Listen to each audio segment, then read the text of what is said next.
Hello there, and welcome to another Newspapers Order podcast. Sorry for the delay. There's some solar flares or something going on upstairs, and it may be playing around with the electricity, the lecky, the internet a little bit, but we'll move and we'll persevere um, while on a four in a row. It'll be myself as your host, X-Pac, and I'll be joined by Tops, who's a big fan of Xavi Simmons. But anyway, how's it going? Very well, brother. How are you? Yeah, yeah, we're getting there. Do you know what? After this, I better see some Northern Lights because yeah, it's late. I'm tired, and I just want to point to my head and point to my chest and just be like, it's just gonna be all okay, mate. And it will be, and it will be. We just need the end of the season to hurry up.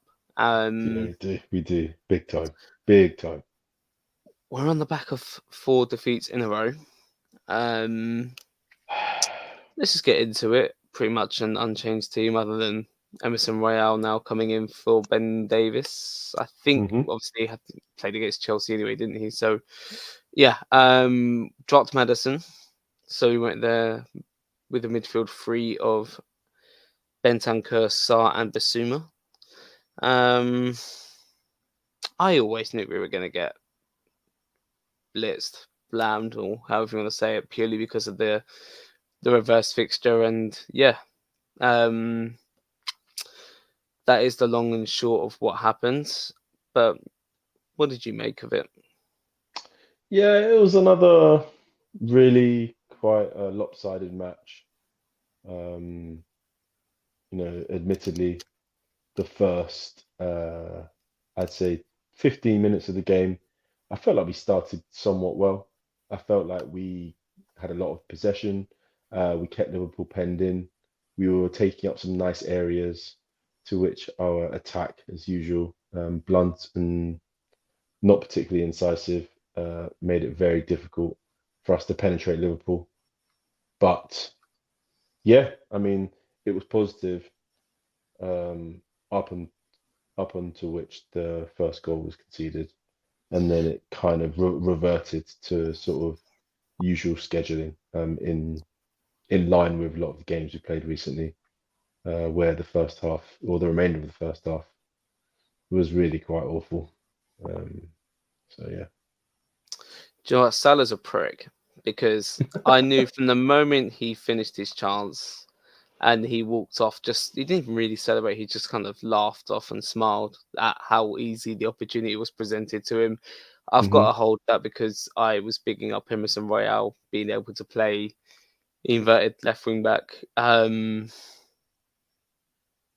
and it just didn't work out. And it just kind of showed to me during Salah's celebration that Liverpool just did not have to be good. Like you said, the first 15 minutes we were very comfortable, to be honest. hmm Apart from well, so yeah, we managed to isolate Trent several times in the Yeah. first half. And again, I've got to hold that because I thought Brennan Johnson. I still maintain it. I just the quality of our left side is in the bin, but I still think Brennan Johnson's our best left winger at the moment. Um, doesn't say a lot. Yeah, it doesn't say That a lot about our strength and depth. Yeah. I take heart in none of the goals we did concede being from set pieces. We actually did look like we were trying to protect Vicario, whose confidence I maintain has taken a bit of a knock. Like I just don't see the same standard of shot stopping I've seen from him earlier on in the season, from what I saw at Empoli. Yeah, first two goals I think he could have done better with, but man, I was very disappointed in Brennan Johnson. Yeah, that was difficult. Um, it did look to me that Liverpool were targeting on balance. It looked like they were targeting the Emerson side, and uh, even things that we've actually sort of praised Emerson for didn't seem to do particularly well. I think he's a fairly astute-ish defender, But his awareness, his like general nous and kind of ability to sniff out any danger was like second to nothing. And Salah really had quite a time over that right hand side. Liverpool seemed to funnel the ball quite significantly into that area. Um, and it was almost similarly um, the polar opposite um, for our right hand side or left hand side, wherever Brennan Johnson played. Just getting the ball into him didn't seem to give us any basis for any real attack. The ball was just recycled back to wherever it came from, or not until we changed things. It didn't really seem to stick anyway, or cause any real danger from the flanks for us, which has been a common theme in quite a lot of the games this season. Very true. And I've seen Brennan Johnson be capable of being able to move inside onto his right foot and be at least a little bit of a threat. For whatever reason, he kept on trying to go down the outside of Trent onto his weaker foot. Yeah, he was Yeah. just reading it every single time. There was no kind of disguise or anything to his moves either. It was very No. telegraphed. You could see it from. It's like he was using that portal that's just sprung up in Dublin, where you can see New York. Like he was. Yeah, so do you know what? He has the burners to beat Trent as well. Like if he was just to It's knock it past him and get on the end of it, like you should be able to at least do that as well. But that and was all he tried. Didn't work. this is the thing, Owen, as well, is that like when you watch him, like I'll tell you, till I'm blue in the face, the guy, he ain't got post moves. He's not good. No, he's got no ISO pack. He's got no dribble pack. One on one is not really there. Like, so you think you've got to use some of your skill set to the best of your ability, but even then, I feel like he fails to do that quite a lot. I was actually talking in another group earlier on today, and someone described Johnson as Oh no. being a speedboat without a steering wheel, which which I felt was actually quite Oh correct, to be no. honest. I Just didn't laugh at because that.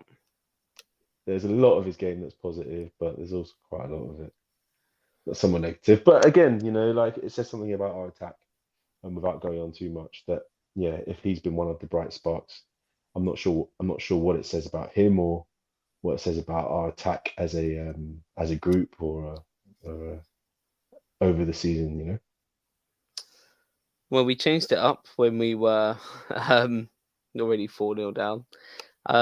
So game state obviously Yeah, factors into what I'm about to ask, but how do you feel our substitutes did? Obviously, we made a triple sub and brought on Madison, Richarlison, and Skip. Skip came on as the left back, yeah, inverted hmm commas, yeah, um, and literally. And then Lo Celso came on the 75th minute. Many said he should have started, but yeah, how do yeah, you feel like they all done? yeah. I think first and foremost, I think it's important to acknowledge the game state. I think it's very important to acknowledge it, just because at that point Liverpool had scored 3 goals, and they were quite comfortable. And to be honest with you, there Four. was oh, there were 4, so there was no reason for them to Hmm. not have any reason to drop off. So to be honest with you, I think that makes a massive difference. And at the end of the day, it almost feels like you're chasing a little bit of pride. I mean, if Spurs hadn't scored those 2 goals, it would have maybe not made the score look as bad as it was, the score would have looked a lot worse. But I think it's important to acknowledge that, yeah, you're 4-0 down, the team's cruising, and you bring on, lots of players who I think are more talent first in terms of their abilities. They're quite keen to get on the ball.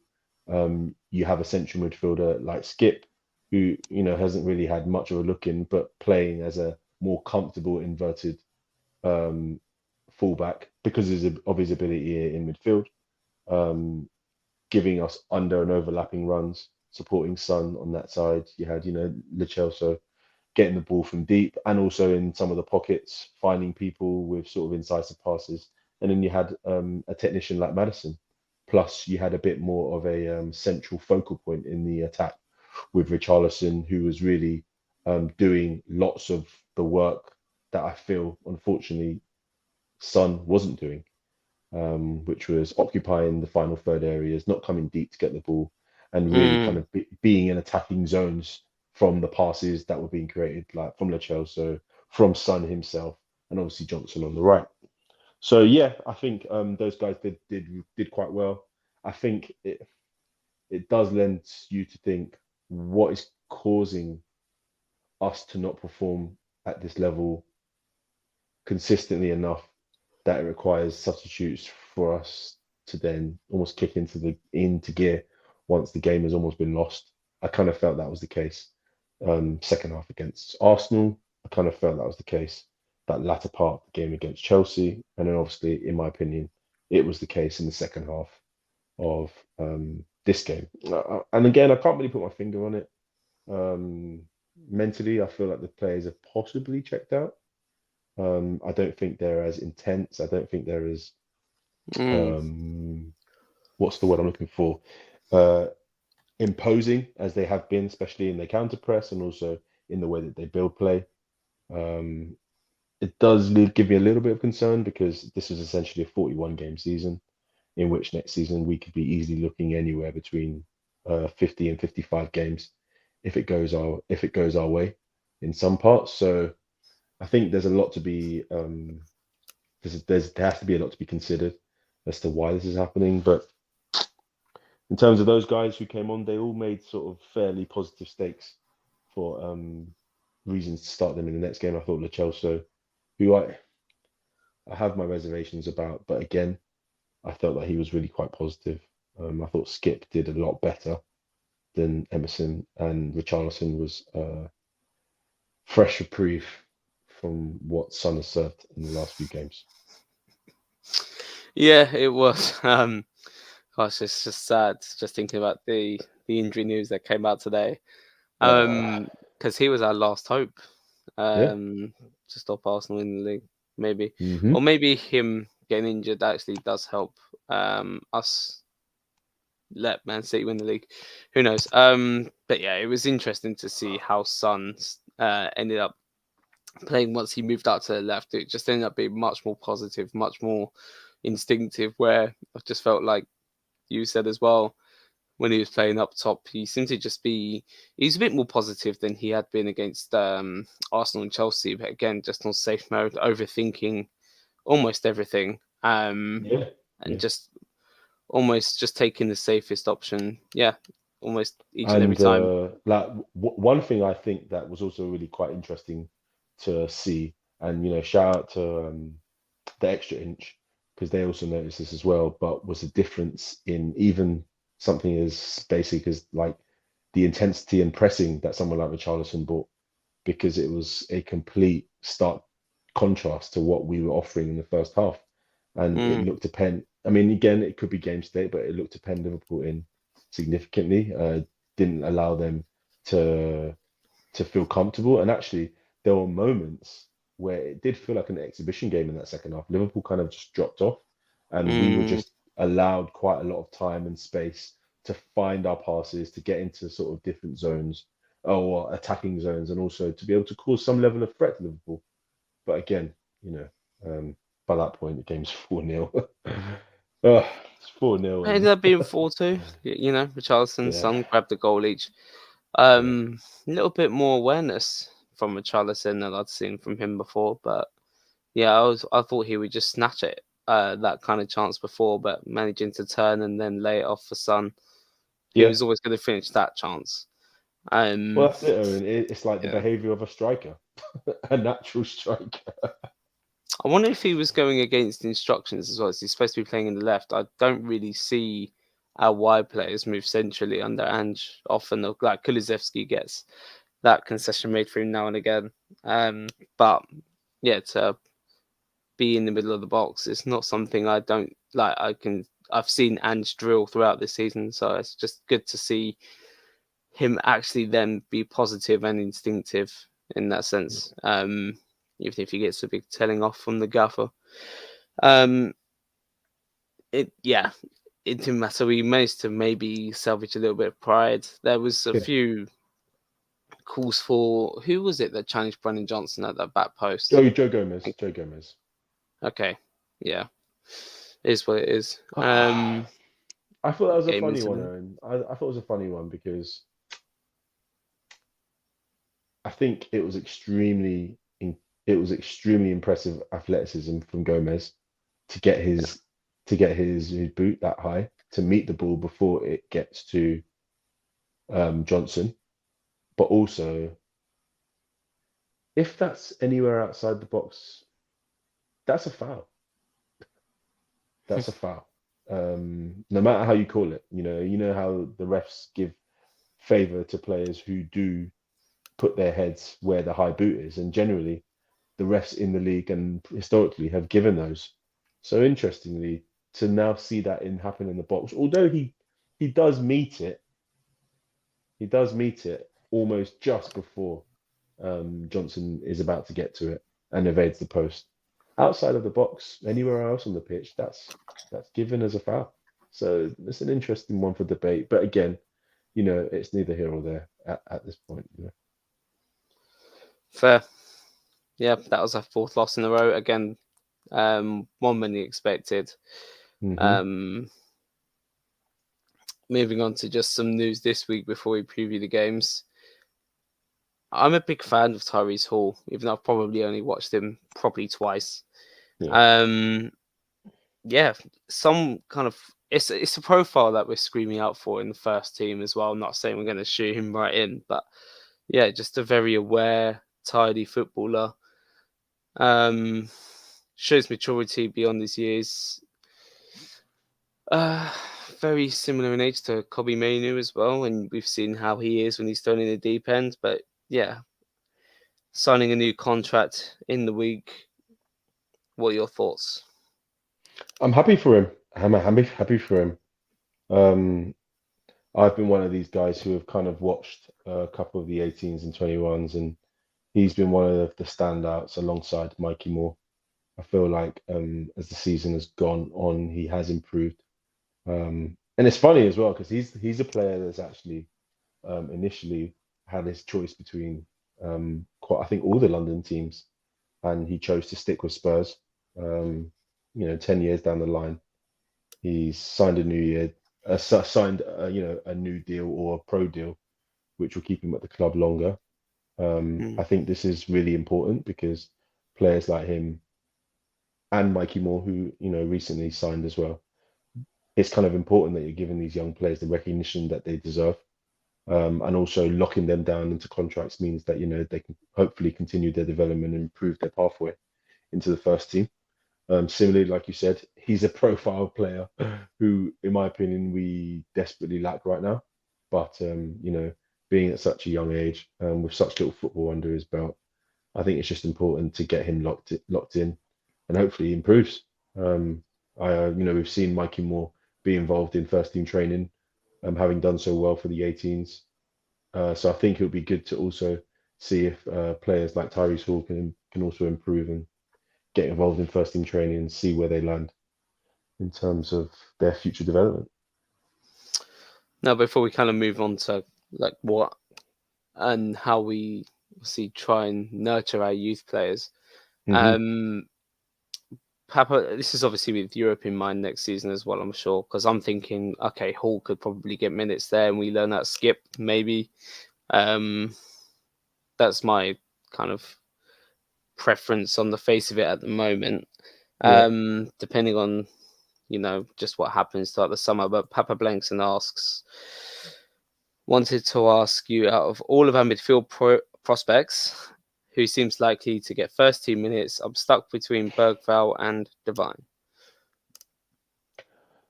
Mm, Devine, who's obviously just returned as well. I think it would most probably be Divine. Um, I think in terms of as a known quantity, Divine clearly is known to a lot more of the coaches and also to the fans.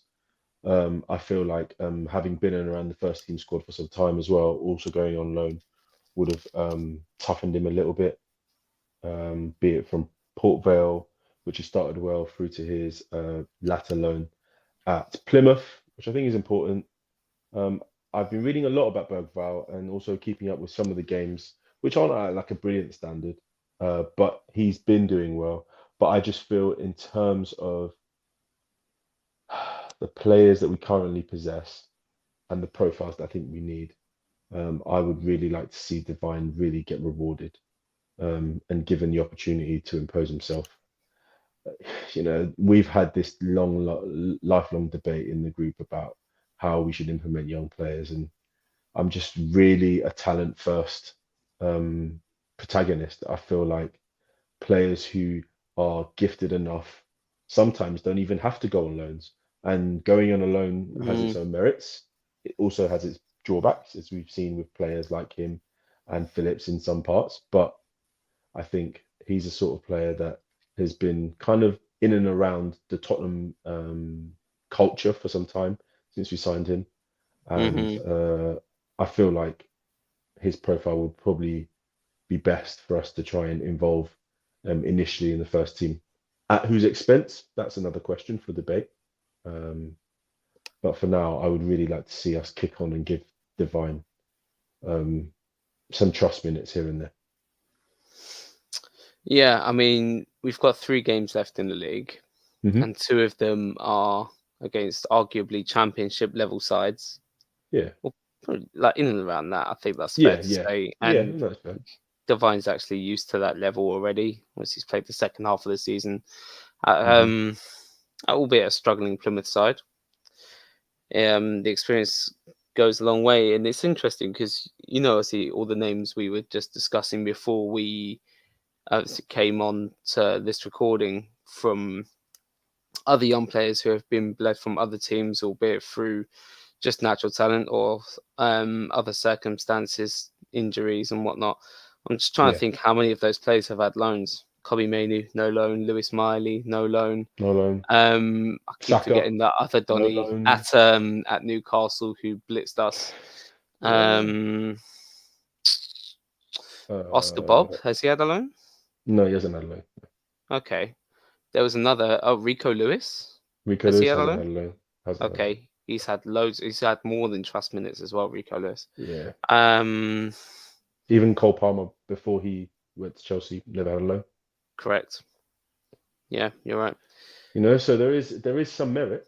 Some players they benefit, some players they don't. But you need to also give them the opportunity to try and see if it's something that they can stand to.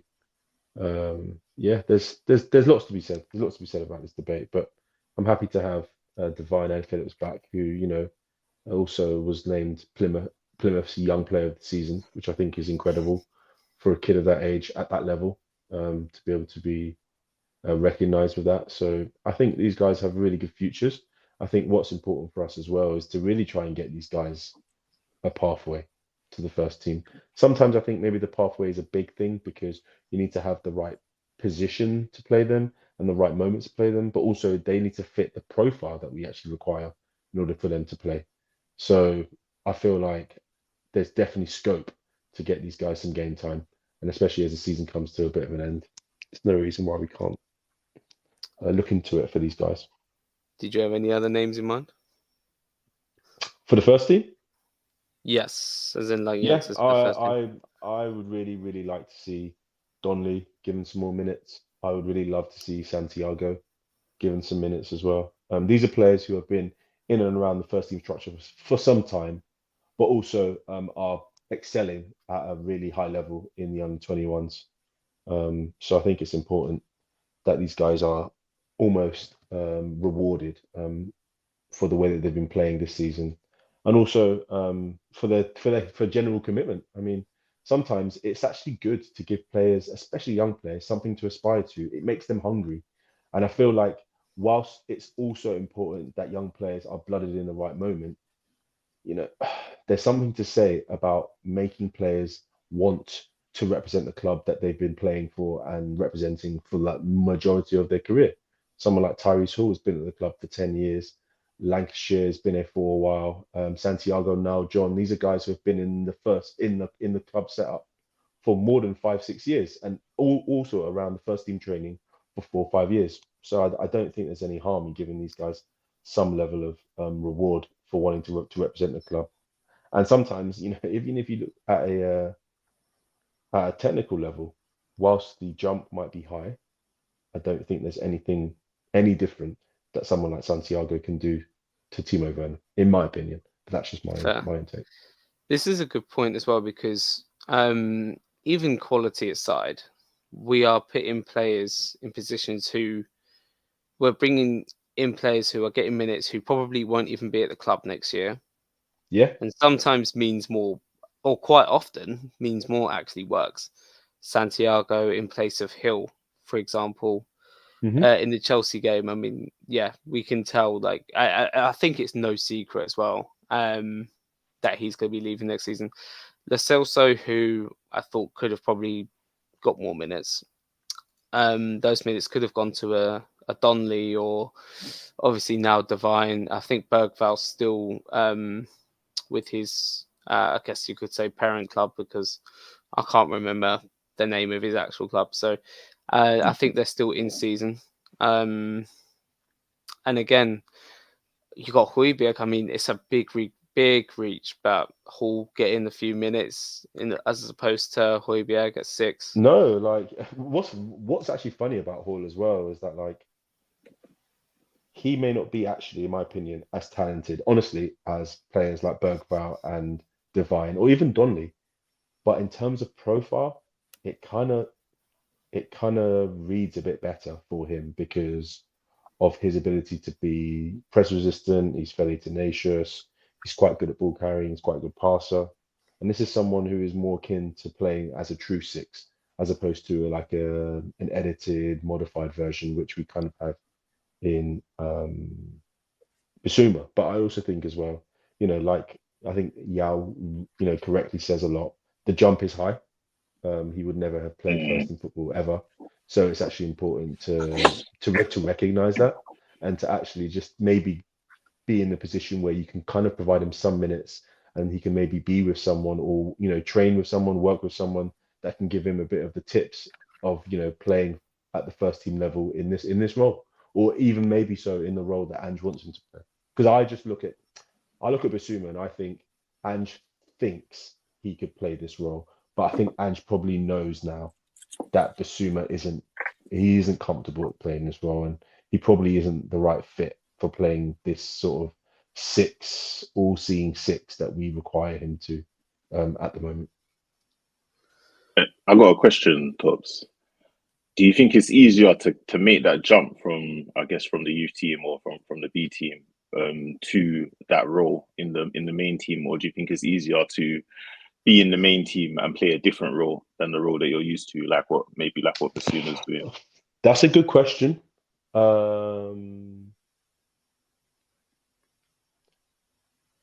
I think it's easier to do what Basuma is doing because what Bissouma already has, in my opinion, he already has the tools to be able to thrive as a pro footballer. He's played, a number of seasons internationally. He's played in lots of different settings, he's played for different clubs, and he's at an age where he's literally got minutes in his legs. I think in order to be able to change parts of your game, skill sets of your game, it's difficult. Oh, sorry, it's easier a bit because you kind of have the tools to do so. Whilst it maybe won't come naturally to him, I feel like with enough coaching, it could probably be quite easy. But I Yeah. also think as well, sometimes humans they go to what makes them feel the most comfortable. They go to what comes naturally to them, and that's probably why sometimes it may feel like he isn't super comfortable there. But then I think there's also an argument to say if you have a young player is easily moldable and you can kind of fit them into in kind of any mold you want them to. So you would think, okay, even if you give them trust minutes here and there, slowly and slowly and slowly, as they become more comfortable, they could get better at it. But I think generally, if you're an experienced pro who has the minutes, the general tools, to be able to do or to perform at this level, which Basuma has, he really has, then you should have the ability to maybe be able to just mold and manipulate those. And that's often seen with players who play at lots of different levels. Like I was listening to a podcast the other day, and I heard that Sergio Roberto at Barcelona when he first started was a central midfielder, but because there were so many good central midfielders at Barcelona at the time, he had to repurpose his game and became one of the world's best left backs. So Right there's back. definitely I thought it was right there's yeah, fullback, one of the Right back, two. yeah. So Inverted there's definitely scope to be able to do this sort commas. of thing, and it's just maybe using your skill Mm. sets in a different way, in my opinion. I don't know, Owen, what do you think? I can't remember what the question was. Is it Is it easier to easier? jump Yeah. from like 18s or 21s to the first team, or to be an established first team player and to change your role from, like, I don't know, Basuma's, who has traditionally been like an eight, tenacious eight, to like a box defending first phase Oh, okay. six? Because I Yeah. thought Basuma was probably a bit more of a 6 at Brighton, but maybe I'm wrong. It's hard to say. It depends just what's going on in training, and it's just such a subjective player to player thing. To generalize either which way for me. Um, I'm just trying to think of examples, and Have you what have there guys been more examples of than the other? have you guys spoken about Emerson yet? Because he could be an example. I don't want to jump the gun, but I'm just thinking because he's changed from right to left back. Could be another example of, like, it don't seem to be going well for us when people are changing roles, but we don't seem to be trying much of, like, promoting youth players either. So that's why I was wondering, like, which one seems to be Yeah, harder. I mean that's quite a good segue. I feel like unfortunately with Emerson, I don't think he's good from a technical perspective, which I think Yeah, that probably is more to his detriment, and it makes it look, I think, worse than it is. I think a better technical player is kind of more comfortable to use their skills in a way that doesn't make them look like terrible on the ball or uncomfortable receiving it in certain areas and doing certain things. And I don't think he's a terrible player. I just don't think he's extremely good technically. Um, I feel like that's something that even when we've used him as a like inverted fullback, I don't think it's been something that's really given me much confidence. Um, but that's just my own perspective. I mean, he just looked wildly out of place, and I was quite vocal in the group because I kind of felt it's one thing for him to be uncomfortable. It's another thing for Ange to see that they're clearly targeting him and not change it or do anything until it was 4-0. I yeah. was a bit annoyed by that. Four goals seemed crazy, man. Yeah, To yeah. It see just so many of them seem to be, yeah, yeah, to challenge to inside. And target that side and not to do anything, and then actually when it's 4-0 to change it, it just it doesn't that didn't sit well with me. Um, on the weekend, I just felt that was stupid and naive. Anyway, evening era again. Thank you for joining. Yeah, man. Welcome, bro. Good to see you, Late man. one for all of us, and let's say welcome I'm back. late. No, no, no. Sorry I'm It's all late, good. lads. Yeah, Dad just, life now. sun was out, just enjoying a little bit of life, more life, how it goes. Oh, this is that what team you're on now? More life or batting for Kendrick? You know what? It's hard to bat for Drake right now. I can't lie to you. Yeah, things haven't been going that well. Things haven't been going that well for Drake. uh, But to be honest, I'm probably one of the few people that think he could still do something. I don't know what it is, but he could do something, innit? But maybe that's just the Spurs fan in me, just forever thinking that something could happen, and it's never gonna, it's never gonna come. it's gonna revive itself somehow. Yeah. I can't even lie. I've not listened to any of them, but I've just seen this picture of Kendrick in a Spurs shirt circulating around. I'm just like, okay, fair.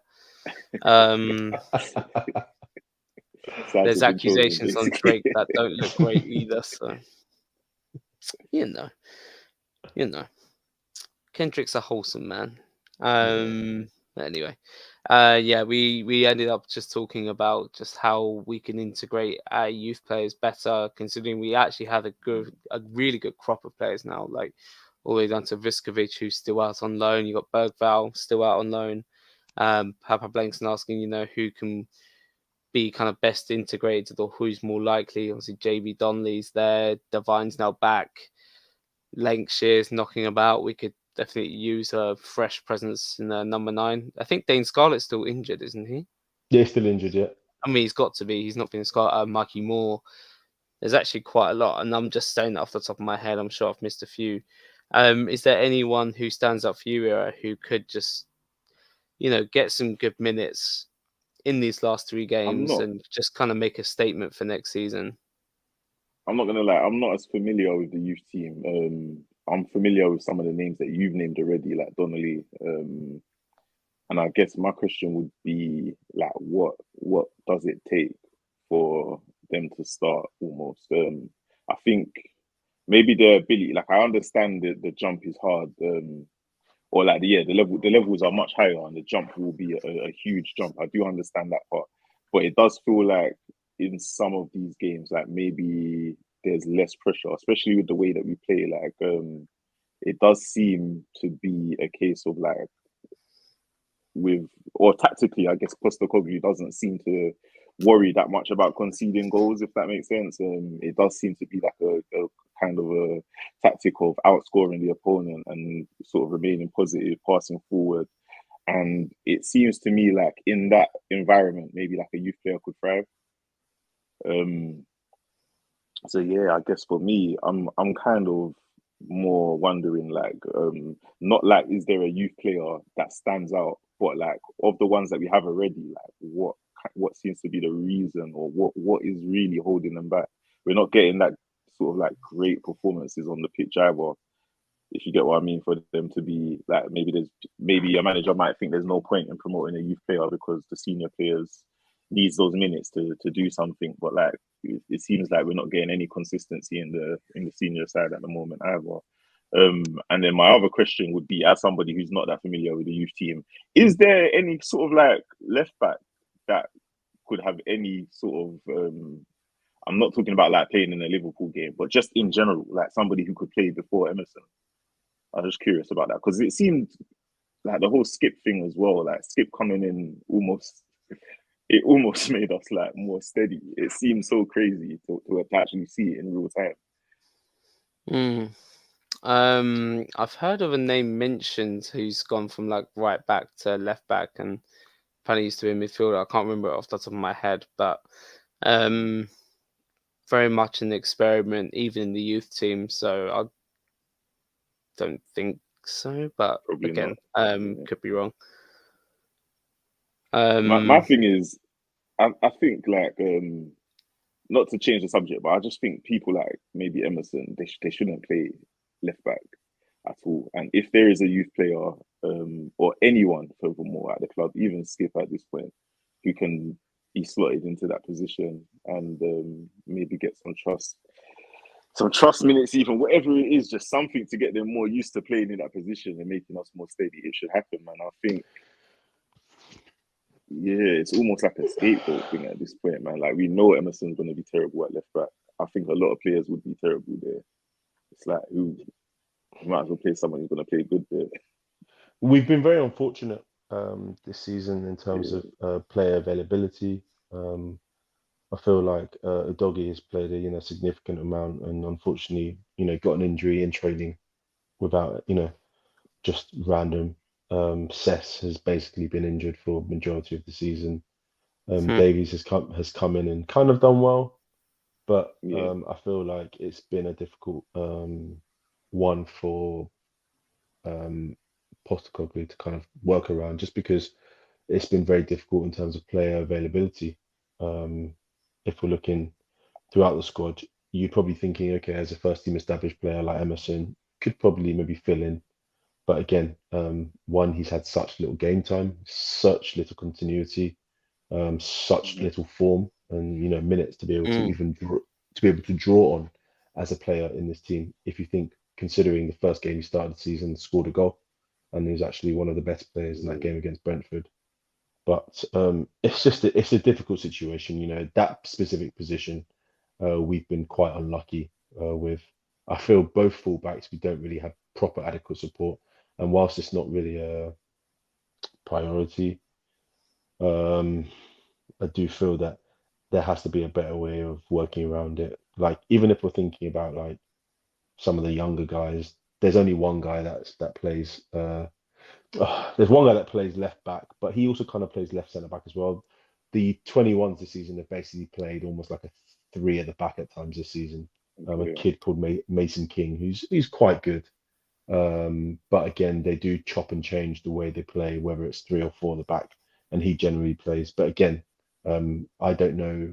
I don't have any privy as to if he's trained or been playing with the first team this season. But he has been pretty consistent throughout the 21s this season, and that's something again. You know how preseasons go. If a player is Mm. fresh and looks good in the preseason, they're all given fresh plates to start with. Then maybe you can be given the opportunity. But in any case, I think we're probably going to knock on the head. Cess, we're probably going to knock on the head. Davies maybe with another year, or if I think he's a he's a Centurion at Spurs now. So Hmm. after the summer, then we probably should prioritize having a left back, potentially. How's Charlie Sayers been this year?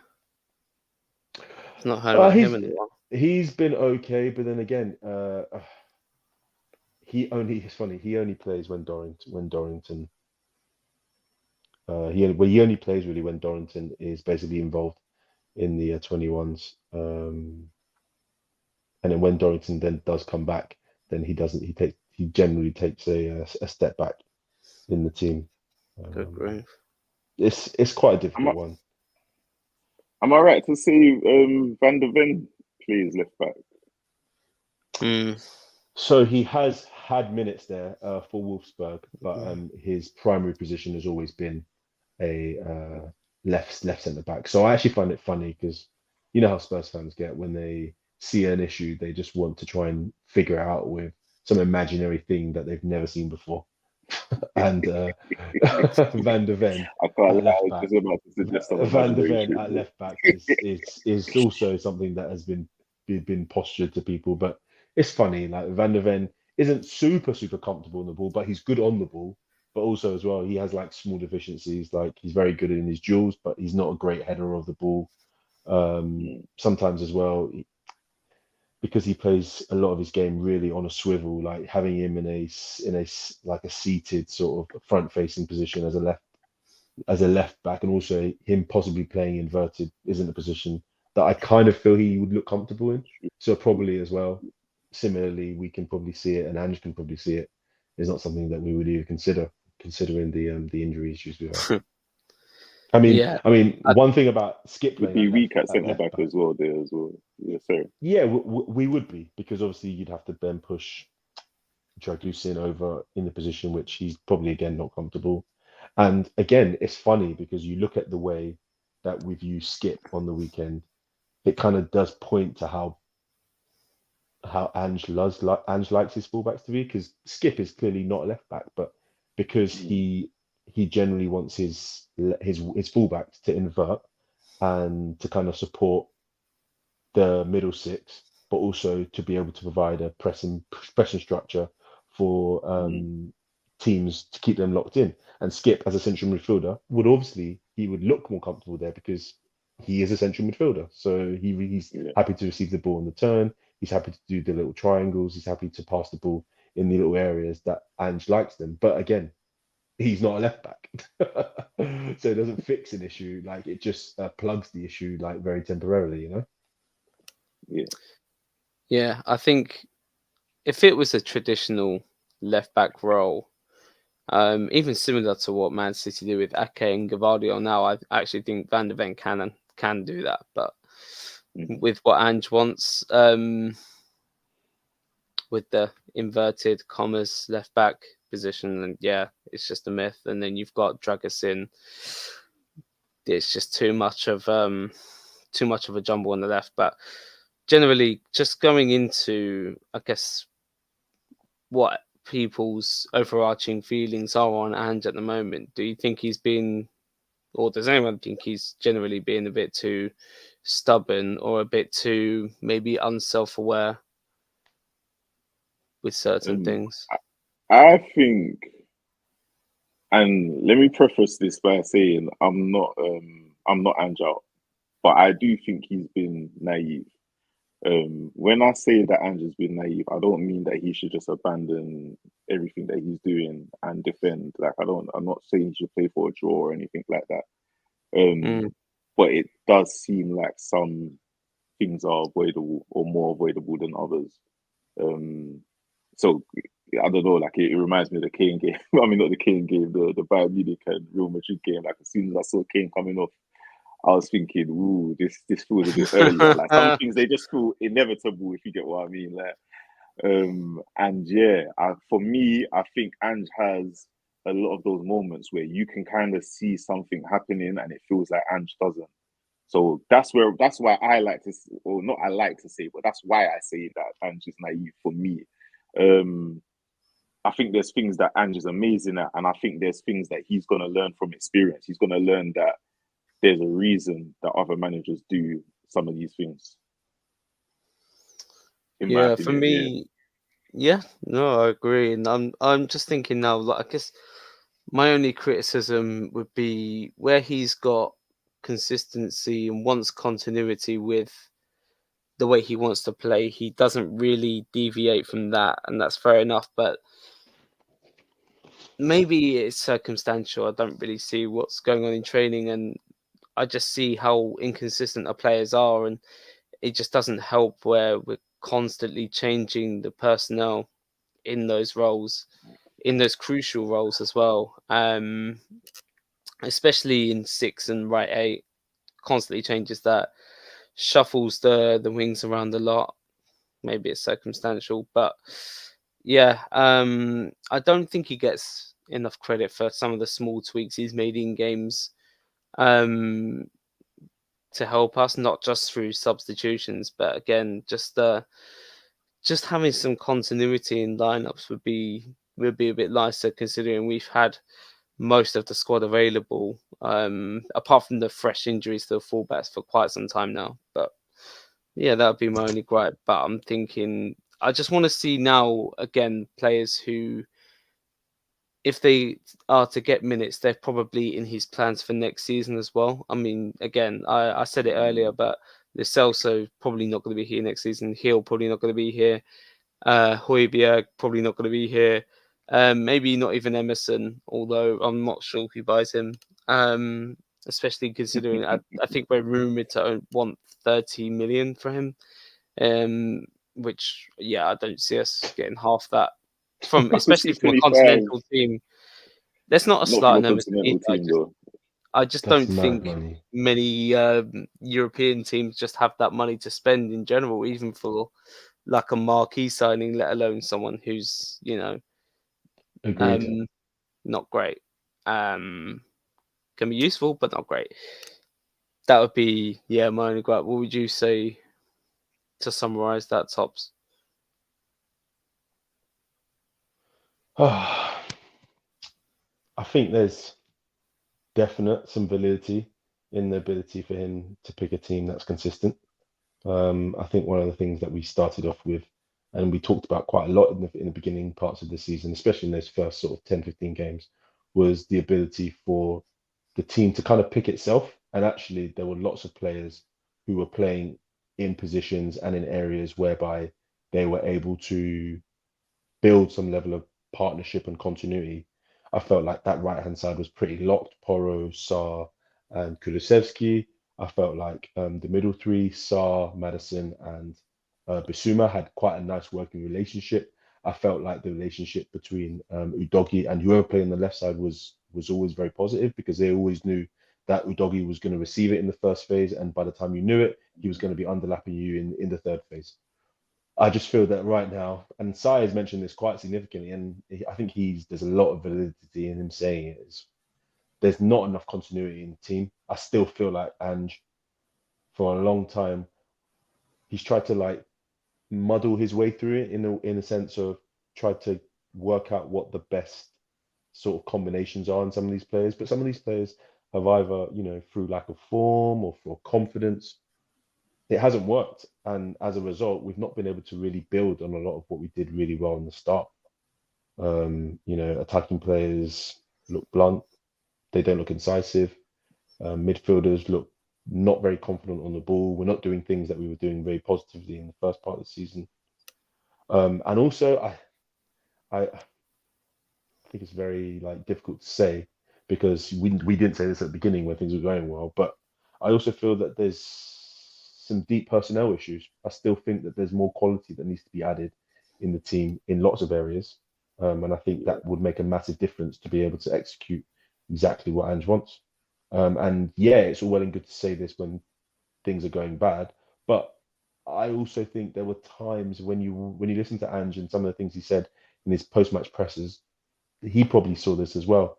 Games that we created lots of chances but didn't score enough. Games that we conceded chances that maybe we were in control of that we shouldn't have really done. You know, he kind of alluded to this, and he was never super happy. So the fact that this is ended this way, it's not ideal, but I just didn't think the drop off would be as significant. No, I thought it was going to be sunshine, rainbows when we got all of our players back from injury and AFCON and Asia Cup and everything. And I really thought we were going to kick on and finish fourth quite comfortably, to be honest. Mhm. It's not worked out that way. Do you know what though? It's weird to say, but I think obviously despite all that, I think we're on the right track to finish in the region of probably about 75 points next year. I think Ange is probably aiming for us to be challengers for Man City and Arsenal, probably a lot closer than 75 points. But yeah, I can see us kind of taking over or beating around what Liverpool have done this year. Maybe not quite to the extent because they were challenging for the title up until like a week or two ago. And they're Mhm. on 78 points now. Yeah, I can see us finishing comfortably in the top four, maybe even three, Is and getting in between 75, 80 points next year. But obviously, it's dependent on the signings we make. Yeah. What okay. gives you Yeah, that I was confidence? waiting for What the what disclaimer. what gives you that confidence, Owen? Then I just want to know. I'm just trying to understand what gives I you that was like thinking about this earlier. confidence. So we'll have a better plan, obviously, going forward with more continuity from the start. Um, Fresh shape because I think a lot of our issues come from at the moment player confidence, and I think it's a fresh start for everyone next year, and I think a good chance for players to come back mentally refreshed, more confident. Players like Basuma, especially. I expect Bentancur to return to near the level that he was at before the World Cup, um, as well, and he plays like a midfielder who I've really seen before. Like he just does everything, maybe apart from like expansive passing, but he does everything else. We'll have a more consistent Saar. We'll have hopefully a more consistent and available Madison. And again, this is where I think it's signing dependent because I think a lot of our issues, most of our issues, although we have been leaking goals left, right, centre, everywhere, even from phantom set pieces. Um, a lot of our issues have been in attack. We've covered this on almost every podcast we've done in the last 10 weeks. And Hmm. I have confidence if we can sign the right profile and personnel of attackers that fits in Ange's system.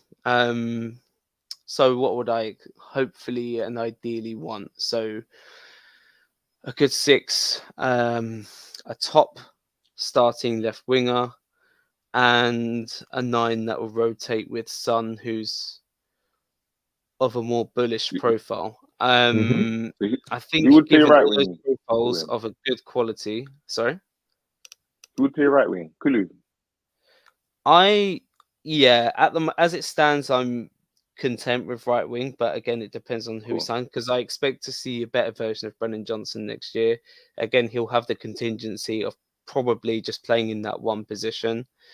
Um, and Kulusevski, it's so annoying because I just feel like and I feel like I'm saying I feel like a lot, which is annoying me now. But I think with Kulusevski, if he's just allowed, obviously, I don't mind Porro inverting in build up, but once we get to the opposite end of the pitch, and again, I've said this on other podcasts and in the chat as well, I think a fair few people have, where we get into the ops half. I mean, I've seen Porro flourish as a hug the wing type wing back, and his quality of delivery, top tier. His general wing play is better than any of our actual wingers, for fuck's sake. So have him overlap, almost like I want to see something like a Ben White and Saka dynamic with Kulusevski and Porro. But it seems to be the opposite. Well, Porro will still invert in the ops half, and then Kulusevski will then cut inside, and then the third man runs, second man, third man runs are just mistimed. Like they've already run beyond him by the time he's cut in, and then Son's not making the same runs, and it's all just a bit unbalanced and jumbled. Yeah. And I just think a better balance on that right hand side is just all we need is a one or two small tweaks, and that partnership should, on paper, flourish. But again, Porro's someone who likes a lot of touches of the ball as well, and so is Kulusevski. So we'll see what happens there. But I'm content with Kulusevski and Brennan Johnson rotating. Yeah, good left winger, good rotation striker. I'm thinking, in my mind, I have a slight preference for Solanke, but again, like someone like Xerxes is obviously a very good option. I'm still just leaning against Tony as well, even though he's good enough. And yeah, a good 6. And I think we're in and around 75 points, if not more. Fair. To go back to your original question, talks about like what kind of gives the confidence. I just gotta say, I'm not as confident. That's fine. That's fine. Yeah. My reasoning is though that I just don't think that you can consistently outscore people, especially if they know that's what you're going for. And our defensive tactic of sort of like the whole one-on-one defending and sort of like relying on the athleticism and I guess the aggression in some cases to be able to win the one-on-ones and just make things happen or recover in time. I think that it will work sometimes, but I just don't think it can work over and over and over and over again. I think that's where we lose at the moment under Ange, in my opinion, next season. I think that's where we mess up. Just that plan A sort of, it has some holes and those holes don't seem to get addressed in any sort of like realistic way. So I think when we're playing, even when at the beginning of the season, we were playing sort of like, I guess in hindsight, what looks like our best, we were still conceding chances left, right, and centre. And like on another day, some of them go in, we lose our matches, and we don't feel as confident anymore. No, I agree. I feel like there's lots for us to work on, I think, structurally as a team.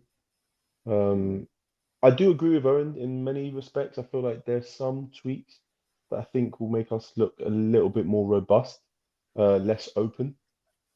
But again, this notion of trying to outscore teams you're trying to be Brazil with no disrespect, but Bolivian, Peruvian, Oh, Ecuadorian there's attackers. disrespect. That is so disrespectful. Yeah, these are not the guys you want to be using. These are not the guys you want to be using. So disrespectful. if you want to use real attackers and you want to attack the way you want to attack, please don't bring a spork to a gunfight. You can't bring a sport to a gunfight. You have to bring real gunmen. You have to bring real shooters, real killers, and that will be okay because at least on that front, you can at least show yourself, prove yourself, and you can actually give your team a shooting start to be able to actually be okay, fine. As long as I get the ball in the final third. One of the things that's really worried me is not the fact that the defense has kind of given up chances, but just the way in which our build up in the final third and chance creation has just dwindled to like nothing. Yeah. And I'm trying to work out whether that is because of the system. But most of my thought is thinking it's because of the quality of the players in the final third to be able to retain and recycle the ball properly. Well, is there like, and this is just my own theory here, But is there a case? Sorry, I haven't even read the screen yet. I'm gonna try not to read it because I don't want to lose my point here. But is Fair, there a fair. case where it's like the mentality of the players? Because I feel like sometimes, like some of these players know that just passing it forward is naive. Like do you know what I mean? I get that the overall sort of philosophy is just play it forward, but it feels like sometimes some of them are just like, no, like why am I gonna just lose the ball and everyone's out of position behind us and yada yada yada yada yada. Like, is there that too, or do you think it's definitely technique? I mean, we did it positively to start the season, so it worked. It actually worked.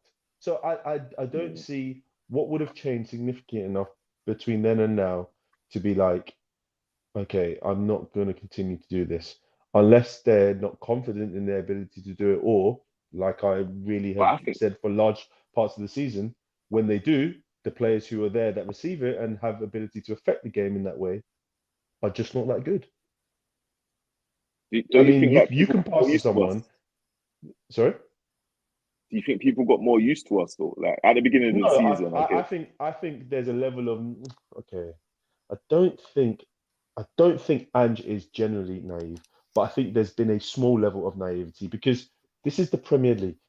Okay, this is the highest level of football.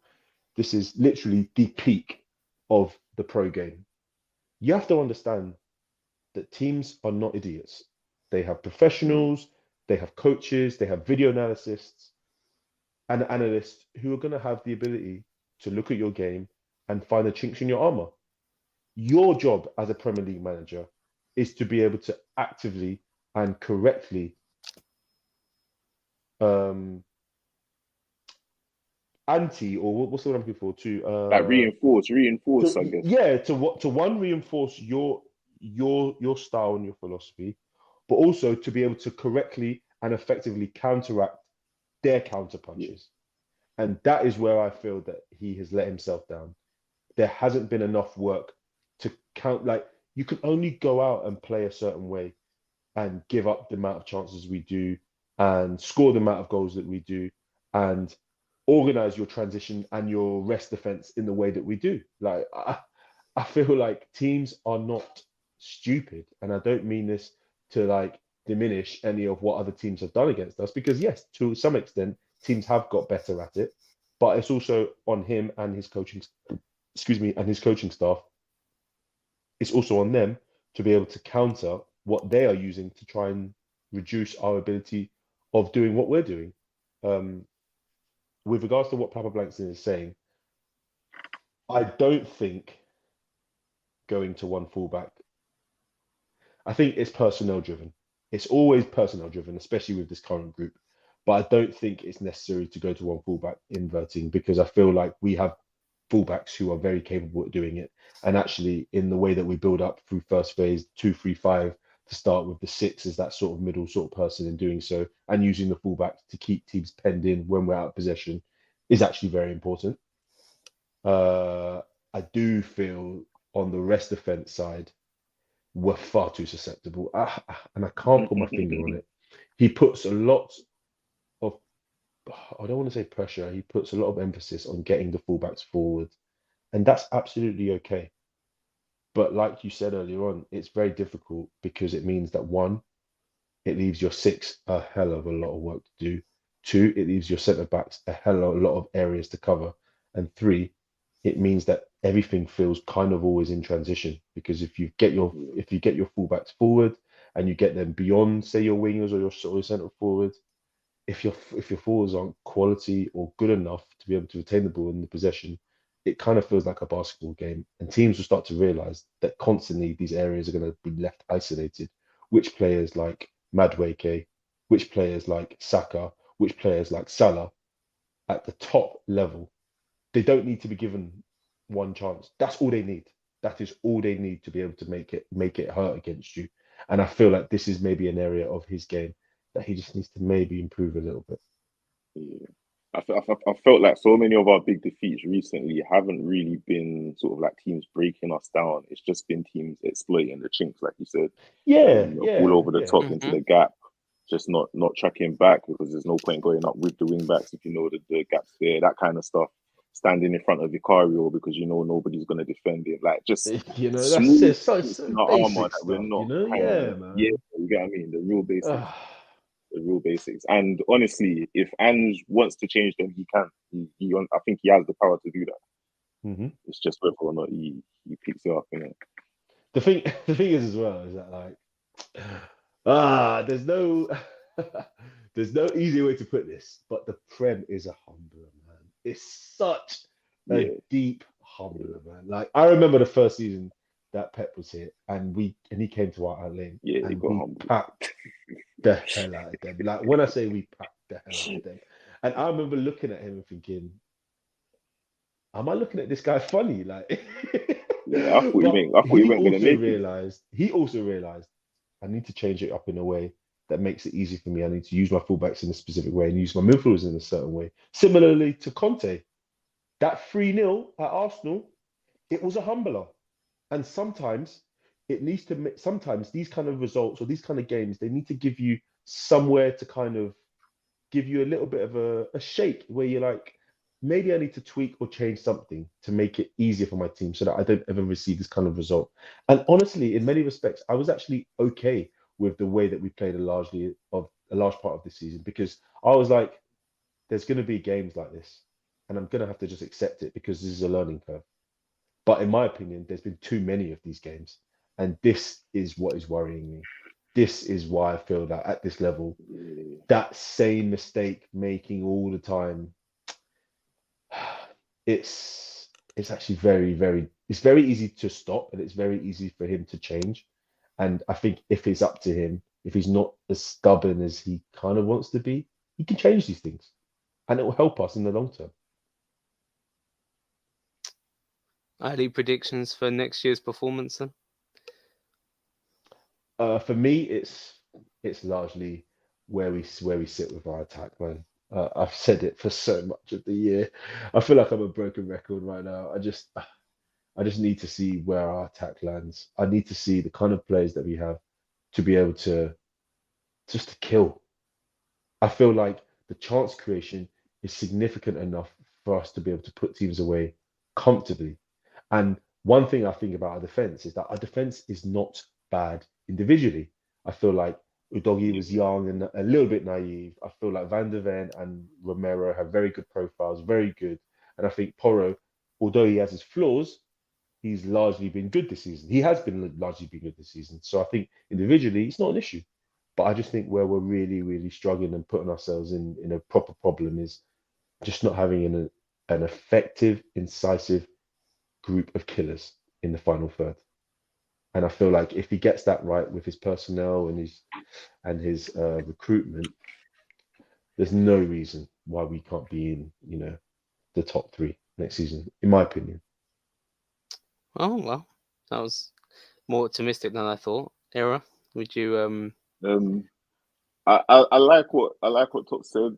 Again, remember, I'm not as optimistic, but I will say I um, think to add to that. Oh, sorry, am I on the same? Yeah, I was gonna say to add to that. I think we do well if certain things change. Like Emerson, if he stays, he can only play on the right. If he doesn't stay, I think we need two fullbacks in addition to the things that you both have said so far about the attack. That's not to say, oh, they need to start. Like I like Udoji and I do like Poro. I've been very vocal about some things, mostly about Poro. Like I think Udoji is he's your old reliable at this point. I think Poro's like Poro's top heavy. Let's call it that. Poro Yeah, seems to be yeah, quite top heavy. Do you get what I mean? yeah, yeah, That's not a bad thing. Do you get what I mean? Some for some roles that's going to be perfect. For some parts of the game, that's perfect, and for other parts of the game, it's not. And I just think, yeah, we just need to have that balance, man. Emerson should never play left. If Emerson plays left back, just forget about it. There's no point. There's no yeah, point. It's just stupid. It don't make sense. Same thing would happen if Poro played left back. It don't make yeah, sense. yeah, it's true. mm, I agree with that. Like the good thing about it as well is that there's lots to be positive about. I don't think there's like that Mm. much to not be positive about, but it's just these small things which teams are, like one thing I think we've done this season, and I think has been positive, is that against the inferior teams, I feel like we're very capable of getting results now. We're quite good at breaking down deep blocks. We're quite good at creating a lot of our own chances. But I think the little step and the next step is probably performing at the higher level in these bigger games, having a bit more control in these bigger games, and not giving up as many chances as we have. And I think that will probably be the next step. But again, having a season of players having played this way and the continuity of it all will probably make a massive difference, I think, initially. But again, so personnel driven. Like, I just think, in my opinion, having like a top six and a top left winger makes us look completely different as a team. Completely Hmm. different. And I really do mean this, because it then releases the pressure on Son to have to be involved in build up, and it also then protects us more from a defensive perspective out of possession, but also in our first and second phase, because it then means people like Madison can operate in the half spaces, operate in the hole to be able to feed players like Johnson or Son in the final third. Everything is now pushed 10 yards, 5 yards back, because you have a player like Basuma who isn't comfortable in first phase anymore. You have a player like Madison having to drop back to be involved in build up. And then when the ball does get to the final third, you're not shooting, you're not attacking, you're not creating, you're just basically recycling the ball that you've spent 5, 10 minutes trying to get to those areas in the first place. Those two positions for me are so key. And I almost feel if we get two start level players in that six and that left wing role, we will look miles better. Miles. Can't wait. I'm sure we won't mess it up. Um, we got 2 games to preview, but keep it brief. I think Burnley. Um, it should be a foregone conclusion, although we never really know with Spurs, especially with Richie being out. But I'm firmly expecting a win. But Man City is the crucial one, and not for anything we're playing for. Um, shall we just lose to them? Like, I'm not mad either, because we're not playing for 4th anymore. 5th is pretty nailed as long as we beat Burnley, Sheffield United. Yeah. I love the fact that we're pretending we have a choice. That's what's killing me. And I know we do good against City, but like it's really not looking good, bro. I can't lie. Yeah, they've not scored against us in the league yet at home, so Which is crazy. It's crazy because it's this man, it's this sort of Spursy thing to happen.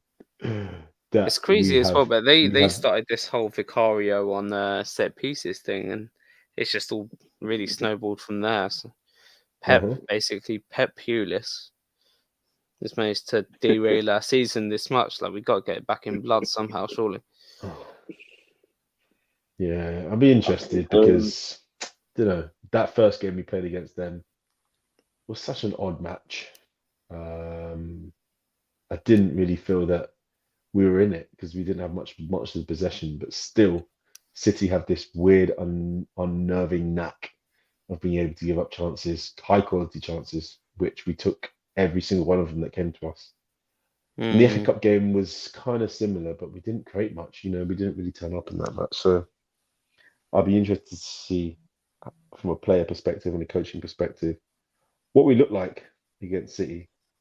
I'm worried about what City might have learned from Arsenal playing against us, because it felt like they didn't have to do much to beat us. No, nor did Liverpool, nor did Chelsea. Yeah, It's true. It's true. That's my own issue. But if the boys turn up, then we always have a chance. But yeah. Against City, it's like we're weirdly their kryptonite. It's odd. It's odd. Yeah. Like Pep. I've said this before, but that was an interview I saw of Pep like one Christmas, and they asked him what he wanted for Christmas. He actually said a win in White Hart Lane. Just what's insane? Well, I can relate. He must be so obsessed with winning against Tottenham. I can relate. It's absolutely crazy, bro. We're the sort of team that will just shithouse a win. It's just so. I'm just. I want a set piece goal for us. That'll be fun. Yeah. That'll be fun. Well, guys, thank you for joining me on this again, it's a late evening. Almost a little preview for next season. I can't wait for pre-season and the transfer window, man. Like, as long as we get no more repeats of Sauda Berahino on the last day or something, then yeah, I'm happy. But again, Era, thank you for joining. Booker T, Tops, thank you very much. Yeah, catch us on Twitter, TikTok, and Instagram at New Spurs Order. For now, enjoy the Northern Lights and peace. Peace.